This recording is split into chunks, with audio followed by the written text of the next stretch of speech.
बिस्मिल्लाहिर्रहमानिर्रहीम। आज हमारा टॉपिक है commutator characteristic and fully invariant सब ग्रुप्स ऑफ अ ग्रुप जी। देखिए, ये ग्रुप के चंद ख़ास किस्म के ग्रुप होते हैं। कम्यूटेटर सब ग्रुप या जिसे हम डिराइव सब ग्रुप भी कहते हैं, करैक्टरिस्टिक सब ग्रुप या फिर फुली इनवेरिएंट सब ग्रुप, ये तीन किस्म के ग्रुप हैं। ओके, तो सबसे पहले हम कम्यूटेटर सब ग्रुप को डिफाइन करते हैं कि let G be a group. तो कम्यूटेटर एलिमेंट किस तरह से डिफाइन होता है? Then an element A, B, A inverse, B inverse. This is called commutator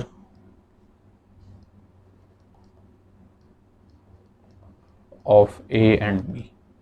यानी सिंपली दो एलिमेंट्स का अगर कम्यूटेटर फाइंड करना हो A और B का, तो उसके लिए ये एलिमेंट फाइंड किया जाए, A को B से मल्टीप्लाई किया जाए, फिर A इनवर्स और फिर B इनवर्स, ये अंडर मल्टीप्लिकेशन। और अगर ग्रुप अंडर एडिशन होगा तो फिर ये वाला एलिमेंट होगा A plus B minus A minus B.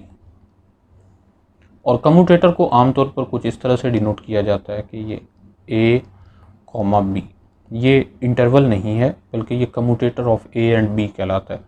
अब commutator of A B that is equal to A B A inverse B inverse. Okay, तो इस बात को ज़हन में रखते हुए हम आगे एक थ्योरम की बात करते हैं।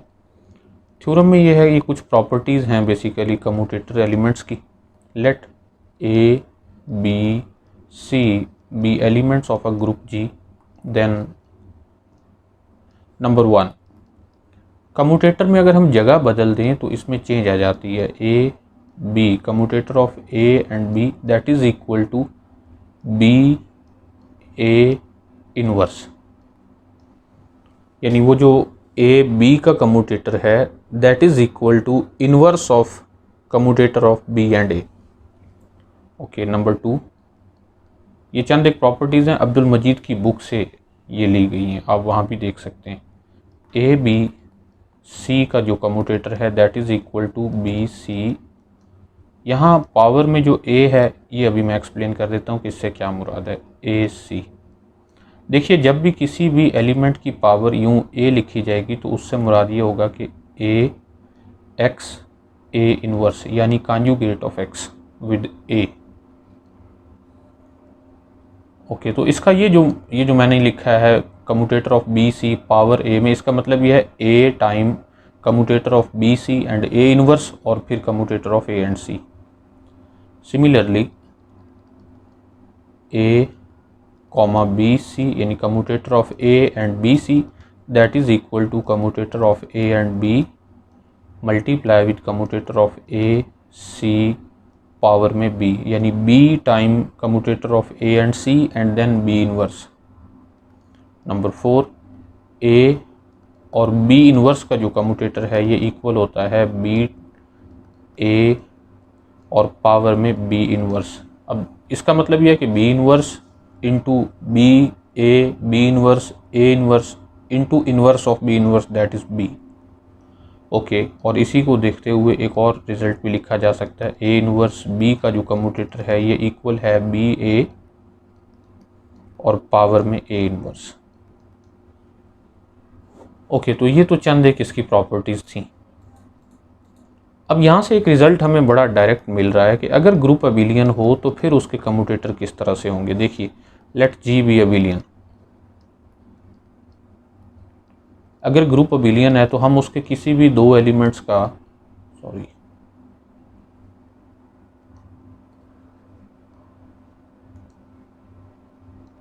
एंड ए व बी बिलोंग टू जी, ज़रा इनका कम्यूटेटर फाइंड करके देखते हैं कि ये किस तरह का होगा। ए बी का जो कम्यूटेटर है जो कि इक्वल होता है A B A inverse B inverse. अब चूँकि ग्रुप अबिलियन है इसलिए इसके एलिमेंट्स आपस में कम्यूट हो सकते हैं और हम इसे लिखेंगे ए इनवर्स बी इनवर्स, जो कि इक्वल होगा आइडेंटिटी के। तो हमें ये पता चला कि अगर ग्रुप अबिलियन हो तो उसके हर दो एलिमेंट्स का जो कम्यूटेटर है वो आइडेंटिटी मिलता है। यानी हम यूँ भी लिख सकते हैं कि G is abelian if and only if commutator of a b is equal to identity for all a comma b belong to g। यानी ग्रुप जी के हर दो एलिमेंट्स का जो कम्यूटेटर है वो आइडेंटिटी होगा अगर ग्रुप अबिलियन होगा तो, और अगर हर दो एलिमेंट्स का कम्यूटेटर आइडेंटिटी हो तो ग्रुप अबिलियन भी होता है। ये इफ़ एंड ओनली इफ की कंडीशन के साथ है, तो ये एज अ रिजल्ट इसको याद रखना चाहिए आपको। अच्छा, कम्यूटेटर सब ग्रुप क्या होता है? कम्यूटेटर सब ग्रुप या फिर जैसे डिराइव सब ग्रुप कहते हैं, डिराइव ग्रुप या डिराइव सब ग्रुप कहते हैं। Okay, let G be a group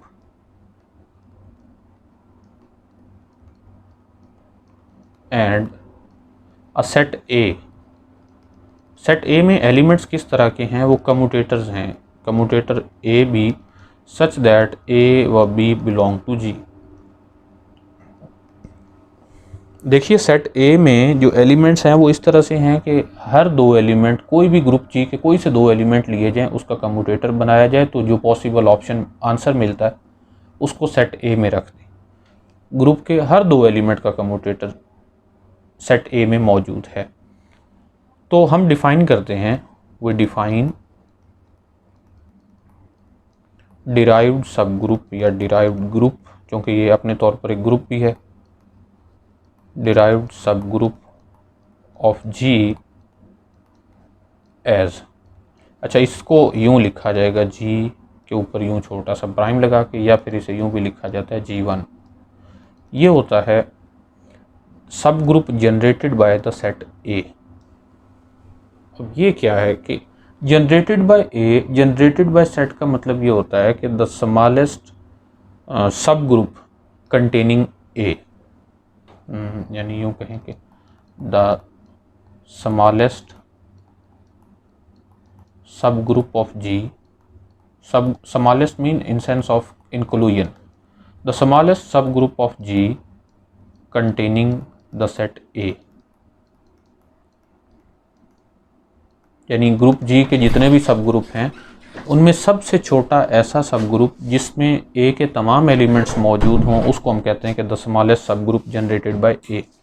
तो ये वो सब ग्रुप है। अमूमी तौर पर ये कहा जाता है कि ये सब ग्रुप, कम्यूटेटर सब ग्रुप की नोटेशन को समझने में प्रॉब्लम होता है। वो ये समझते हैं कि जैसे ये कम्यूटेटर सब ग्रुप है, कलेक्शन ऑफ कम्यूटेटर्स।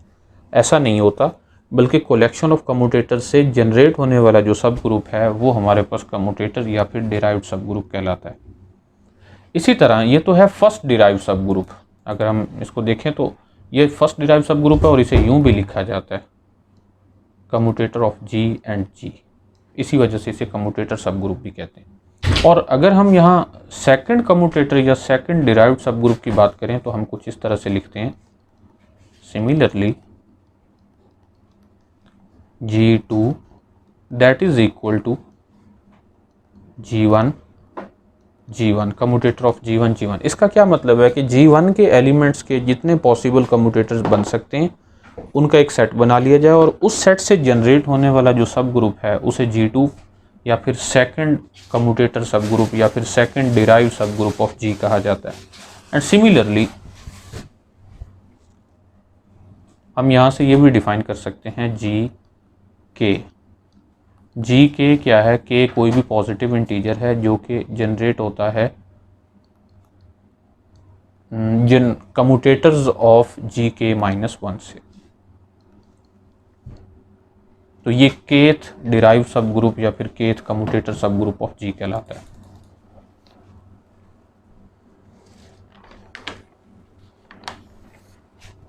ओके, अब इससे रेलिवेंट एक थ्योरम देखते हैं कि कम्यूटेटर सब ग्रुप की जो प्रॉपर्टीज से डील करता है। Let G be a group, then number 1 derive subgroup of G is a normal subgroup of G। यानी जो भी उसका डिराइव सब ग्रुप बनता है वो एक नॉर्मल सब ग्रुप होता है ग्रुप G का। नंबर 2, अब चूँकि ये नॉर्मल सब ग्रुप है तो ऑब्वियसली यहाँ से क्वोशंट ग्रुप भी बनेगा G ओवर G प्राइम। ये जो G over G prime group है ये अबिलियन होता है। So the derive subgroup G over derive set of G, derive subgroup of G is an abelian group.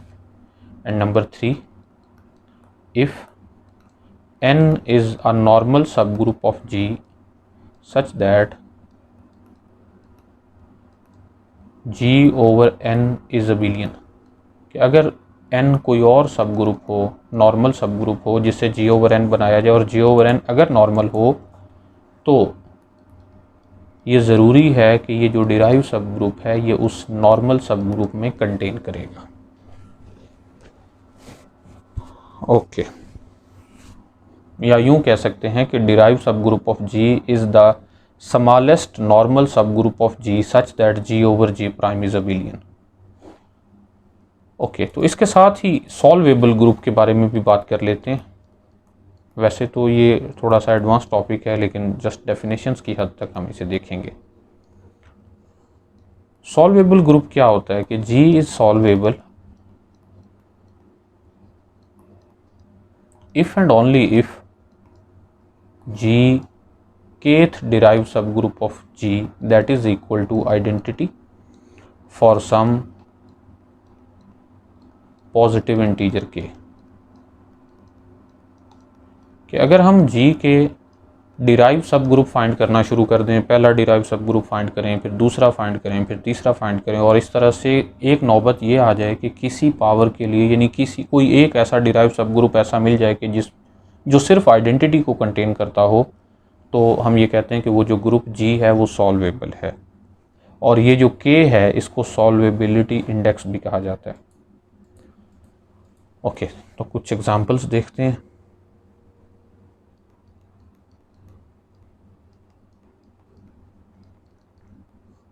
तो अगर G अबिलियन हो, जैसा कि हम ये पहले देख चुके हैं, तो G का जो कम्यूटेटर है वो तो आइडेंटिटी होता है। इसका मतलब ये है कि जो G डिराइव सेट है वो आइडेंटिटी से ही जनरेट होगा। If G is abelian then हम ये देख चुके हैं कि जो G डिराइव सेट है उसमें सिर्फ और सिर्फ आइडेंटिटी होगी। तो हमने देखा कि अबिलियन ग्रुप के केस में पहला डिराइव सब ग्रुप की आइडेंटिटी आ गया, सो G इज़ अबिलियन। यानी हम ये कह सकते हैं कि हर abelian group, okay, so G is solvable, sorry,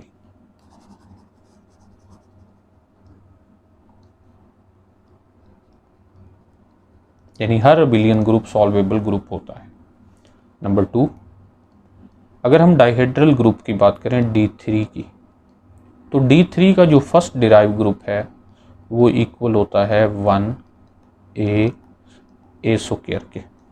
अब अगर हम यहाँ से सेकंड डिराइव ग्रुप फाइंड करें D3 का सेकंड डिराइव ग्रुप, तो देखें ये जो फर्स्ट डिराइव ग्रुप है ये अबिलियन ग्रुप है और अगर अबिलियन हो तो उसका जो डिराइव ग्रुप होता है वो सिर्फ आइडेंटिटी को कंटेन करता है। तो D3 double derive group mean the first derive group of D3 first derive group.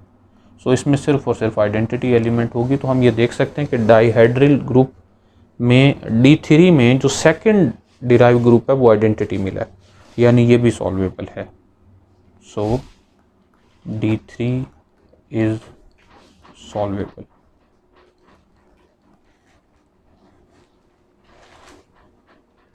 Okay, यहाँ एक और डेफिनेशन देखते हैं मेटाबिलियन groups.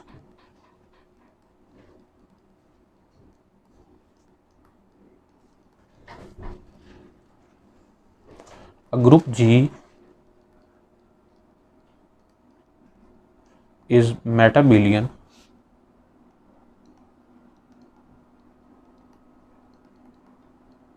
if the first derived group of G prime is abelian। ज़रूरी नहीं होता कि first derive subgroup of G abelian हो, लेकिन ऐसे ग्रुप जिनमें फर्स्ट डिराइव सब ग्रुप अबिलियन मिल जाए उसको मेटाबिलियन ग्रुप कहा जाता है। यानी यहाँ ये जो ऊपर हमने दो एग्जांपल्स किए हैं इन दोनों में हम ये देख सकते हैं कि अगर G अबिलियन है तब भी वो मेटाबिलियन है और अगर G D3 है तब भी वो मेटाबिलियन है, क्योंकि उसका फर्स्ट डिराइव सब ग्रुप एक अबिलियन ग्रुप है 1a स्क्वायर को जो कंटेन करता है। ओके, तो एक तरह इन जनरल देखते हैं कि डाइहेड्रल ग्रुप के कम्यूटेटर सब ग्रुप किस तरह से होते हैं। Example number 3,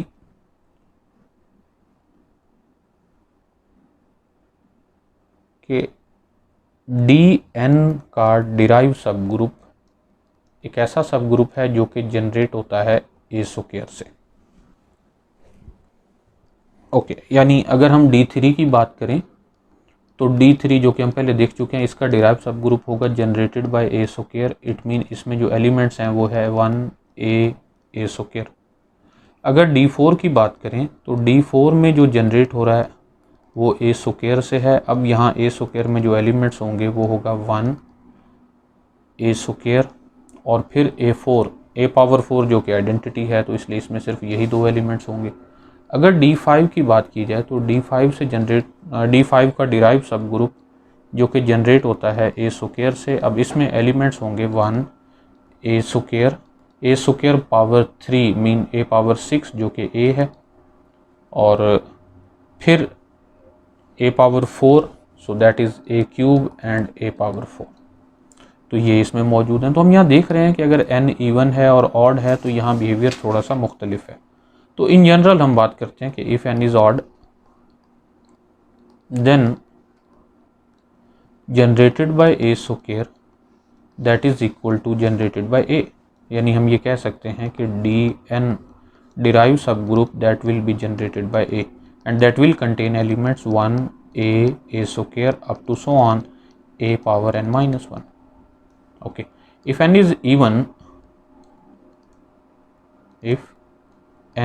is even then generated by a square is a subset, proper subset of generated by a। देखिए जनरेटेड बाय ए में फिर ज़्यादा एलिमेंट्स होंगे और जनरेटेड बाय ए स्क्वायर में कम एलिमेंट्स होंगे। ओके, तो ये इस तरह से हम देख सकते हैं। अगर हम बात करें Q8 की कि Q8 का डिराइव सब ग्रुप कैसा होगा, तो Q8 का जो डिराइव ग्रुप है उसमें सिर्फ दो ही एलिमेंट्स होते हैं 1 एंड -1, जो कि यानी यूँ कह लें कि जनरेटेड बाय -1। तो हम ये देख रहे हैं कि DnB उसका भी फर्स्ट डिराइव सब ग्रुप अबिलियन है और Q8 का भी फर्स्ट डिराइव ग्रुप अबिलियन है। तो हम यहाँ से ये कह सकते हैं कि so Dn and Q8 are metabelian groups.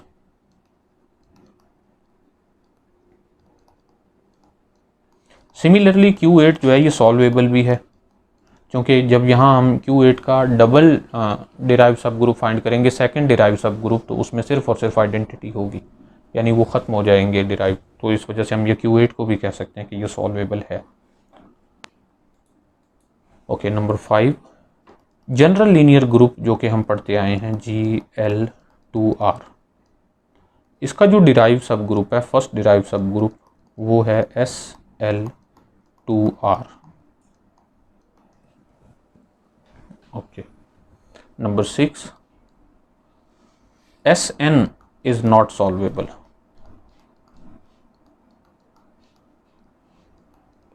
for n greater than और इक्वल टू 5। यानी अगर हम SN के डिराइव सब ग्रुप फाइंड करना शुरू करें तो कभी भी हमें आइडेंटिटी नहीं मिलेगा। इसका मतलब यह है कि ये जो SN है ये एक सॉल्वेबल ग्रुप नहीं है। फॉर n ग्रेटर देन और इक्वल टू 3, 4 तक ये सॉल्वेबल हैं। ओके, एक और रिजल्ट है, if P Q R are primes and P is greater than Q is greater than R, then the group of order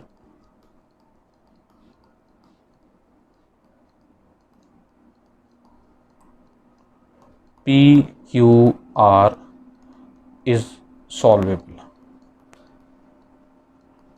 यानी एक ऐसा ग्रुप जिसका ऑर्डर 3 डिफरेंट प्राइम्स का प्रोडक्ट हो। ये डिफरेंट ही हुए ना कि P Q R, P is greater than Q, Q is greater than R। तो कोई से 3 अगर डिफरेंट होंगे तो उनके दरमियान हम इनको इस तरह से एडजस्ट कर सकेंगे कि एक सबसे बड़ा, एक उससे छोटा और एक दोनों से छोटा होगा। तो एक ऐसा ग्रुप जिसका ऑर्डर उन तीनों का प्रोडक्ट हो, 3 डिफरेंट प्राइम्स का प्रोडक्ट हो, तो वो ग्रुप सॉल्वेबल होता है। यानी अगर हम ये कहें कि ग्रुप G का ऑर्डर है 3 multiply with 5 multiply with 11, so 55 15 and 11 150, यानी 165 ऑर्डर वाला जो ग्रुप है वो सॉल्वेबल होता है। तो इस तरह सम फिक्स्ड ऑर्डर वाले ग्रुप्स को हम ये डिस्कस कर सकते हैं कि वो सॉल्वेबल हैं या नहीं हैं। एक और रिजल्ट है, थ्योरम कह लेते हैं, कि if G is solvable, then the factor group G over center of G is also solvable.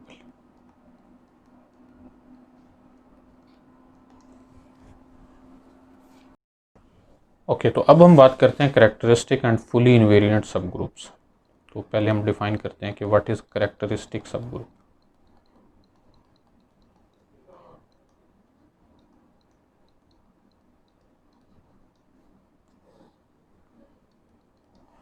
Okay, let G be a group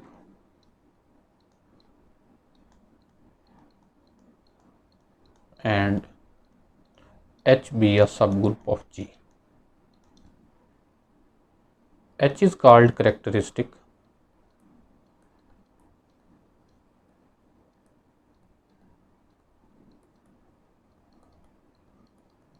if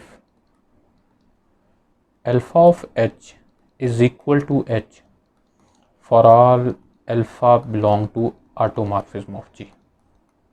क्या मतलब है कि हम ग्रुप G की कोई सी ऑटोमॉर्फिज्म लें अल्फा, उस ऑटोमॉर्फिज्म के तहत जो H का इमेज है वो H पर ही जाना चाहिए। अगर ऐसा हो तो हम कहते हैं कि वो जो सब ग्रुप है वो करेक्टरिस्टिक है। ओके, वेन डायग्राम ज़रा देखते हैं इसकी कि ये ग्रुप G है, ये वही ग्रुप G है। ओके, इनके दरमियान कि हम इसको थोड़ा सा बेहतर कर लें तो ये ज़्यादा अच्छा लगेगा। ये G है, यहाँ इसका एक सब ग्रुप है H, यहाँ भी वही सब ग्रुप है H। अगर ऐसा हो कि इस H के तमाम एलिमेंट्स इस H के ही तमाम एलिमेंट्स पर मैप हों, यानी इसका इमेज ये पूरा H ही हो, तो हम ये कहते हैं कि किसी भी ऑटोमॉर्फिज्म के तहत कोई भी ऑटोमॉर्फिज्म G से G की तरफ अप्लाई की जाए, क्योंकि ऑटोमॉर्फिज्म G से G की तरफ एक बाइजेक्टिव होमोमॉर्फिज्म होती है, उसके तहत अगर H के तमाम एलिमेंट्स पर मैप हों, यानी H के इधर इमेज में H सेट मुकम्मल तौर पर बिजी हो, H के हर एलिमेंट के लिए यहाँ कुछ H में ही एलिमेंट मौजूद हो, तो हम ये कहते हैं कि वो जो सब ग्रुप है वो करेक्टरिस्टिक है। ओके, अब हम बात करते हैं फुली इनवेरिएंट सब ग्रुप की।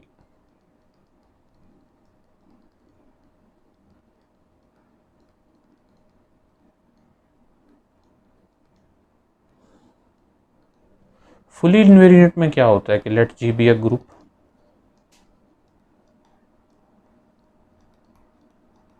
and H be a subgroup of G. H is called fully invariant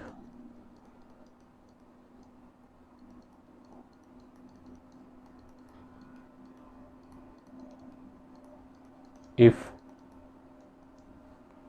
alpha of H is subset of H for all alpha belong to endomorphism of G।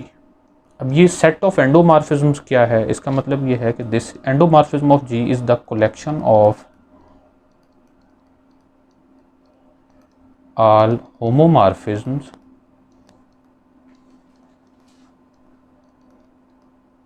from G to G, from G into G, यानी G से G की तरफ जो होमोमॉर्फिज्म्स की collection है into homomorphism की, उसे एंडोमॉर्फिज्म of G कहा गया।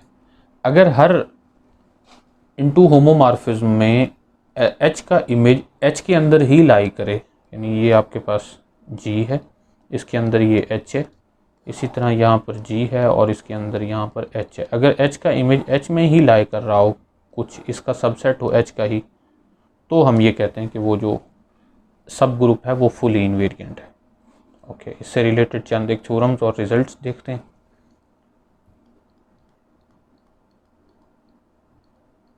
सबसे पहले तो ये है कि every fully invariant subgroup is characteristic, यानी फुली इनवेरिएंट इज करेक्टरिस्टिक। हर वो सब ग्रुप जो फुली इनवेरिएंट होगा, जो होमोमॉर्फिज्म में एच के अंदर ही लाई करता है, तो ऑटोमॉर्फिज्म में भी वो एच में ही लाई करेगा, बल्कि एच मुकम्मल होगा। तो हम ये कह सकते हैं कि every fully invariant subgroup is characteristic subgroup. Okay, number 2, every characteristic subgroup is normal.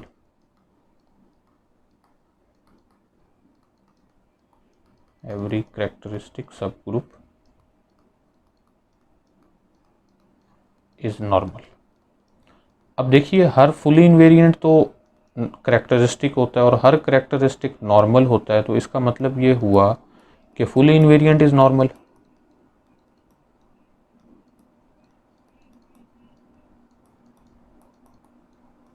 यानी यहाँ पर हमने अभी जो दो ग्रुप पढ़े हैं, करेक्टरिस्टिक सब ग्रुप और फुली इन्वेरिएंट सब ग्रुप, ये दोनों नॉर्मल सब ग्रुप होते हैं। और पहले वाले सेक्शन में हम पढ़ चुके हैं डिराइव्ड सब ग्रुप, वो भी नॉर्मल सब ग्रुप होता है।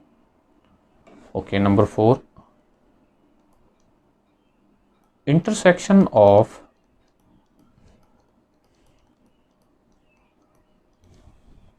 any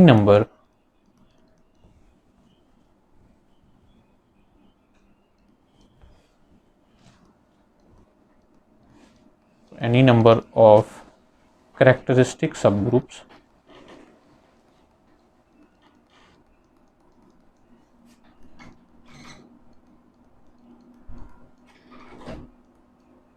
is a characteristic subgroup।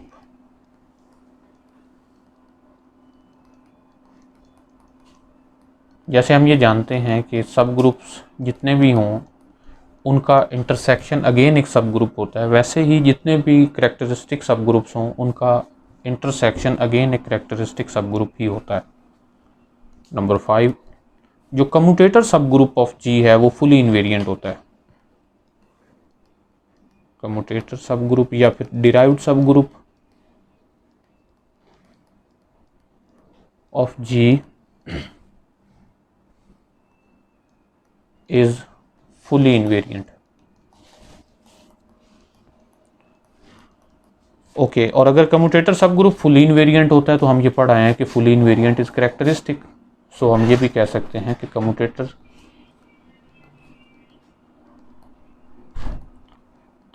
सब ग्रुप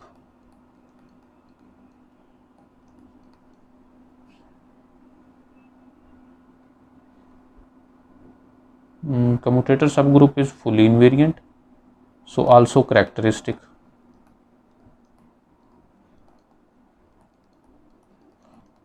क्योंकि अगर कम्यूटेटर सब ग्रुप फुली इन्वेरिएंट है और फुली इन्वेरिएंट करेक्टरिस्टिक है तो हम ये कह सकते हैं कि कम्यूटेटर सब ग्रुप करेक्टरिस्टिक सब ग्रुप भी होता है। ओके, नंबर 6, सेंटर ऑफ जी, किसी भी ग्रुप का सेंटर फाइंड किया जाए तो वो करेक्टरिस्टिक सब ग्रुप होता है।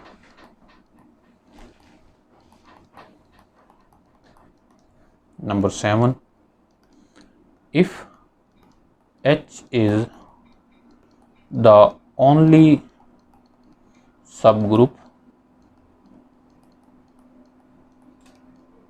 of G of a given order, कि अगर एक फिक्स्ड ऑर्डर का सिर्फ एक ही सब ग्रुप हो जो कि H हो, तो फिर ये जो H है ये करेक्टरिस्टिक सब ग्रुप होता है। Then H is characteristic.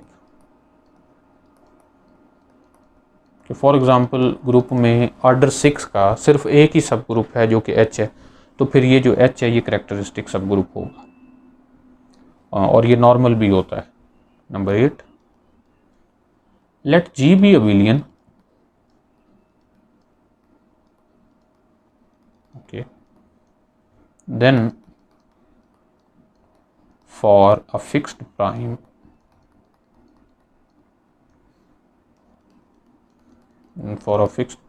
P the set GP। अब GP सेट कैसा सेट है जिसमें इस तरह के एलिमेंट्स हैं कि x power P such that x belong to G, यानी ग्रुप G के तमाम एलिमेंट्स की पावर P लें, आइडेंटिटी पावर P, फिर ग्रुप G के एक और एलिमेंट लें उसकी पावर भी P लें, फिर G का एलिमेंट चेंज करें उसकी पावर भी P लें, P फिक्स प्राइम है। तो जो नए एलिमेंट्स मिलते हैं उन तमाम की कलेक्शन को GP कह दिया जाए। तो ये जो GP है ये एक सब ग्रुप भी है, ग्रुप का विलियन होना ज़रूरी है, और एक ऐसा सब ग्रुप है जो फुली इन्वेरिएंट है।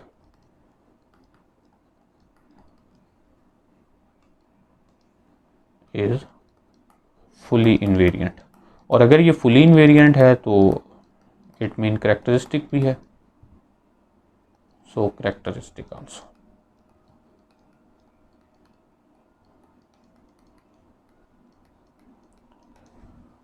ओके, हर ग्रुप के दो सब ग्रुप तो होते ही हैं।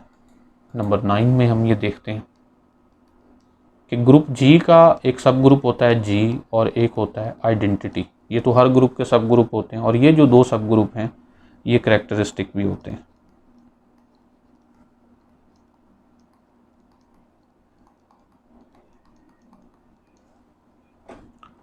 ओके, एक और डेफिनेशन देखते हैं, कैरेक्टरिस्टिकली सिंपल। बल्कि उससे पहले हम एक और थ्योरम देख लेते हैं।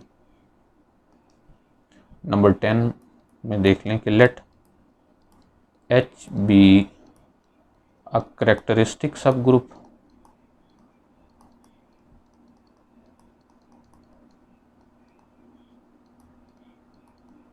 B a characteristic subgroup of K. अब जी नहीं बल्कि किसी और सब ग्रुप का ये कैरेक्टरिस्टिक सब ग्रुप है। इसका मतलब ये हुआ कि alpha of H is equal to H for all alpha belong to automorphism of K, क्योंकि ये के में कैरेक्टरिस्टिक है। ओके,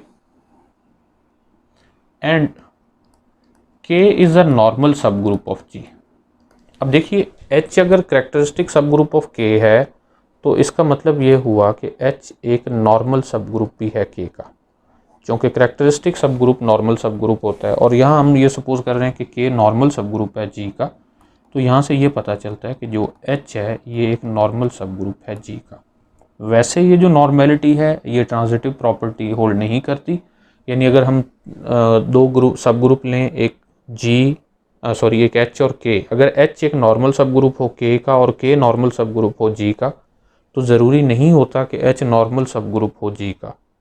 लेकिन अगर ऐसा हो कि एच एक कैरेक्टरिस्टिक सब ग्रुप हो के का और के नॉर्मल सब ग्रुप हो जी का, तो फिर ये ज़रूरी है कि एच एक नॉर्मल सब ग्रुप हो ग्रुप जी का। ओके, तो लास्ट में एक थ्योरम है हमारे पास, सॉरी डेफिनेशन है।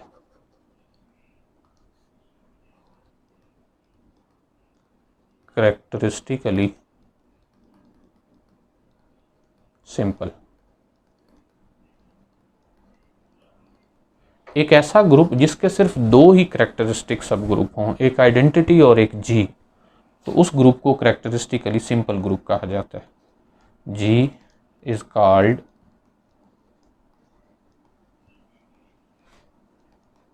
characteristically simple if the only characteristic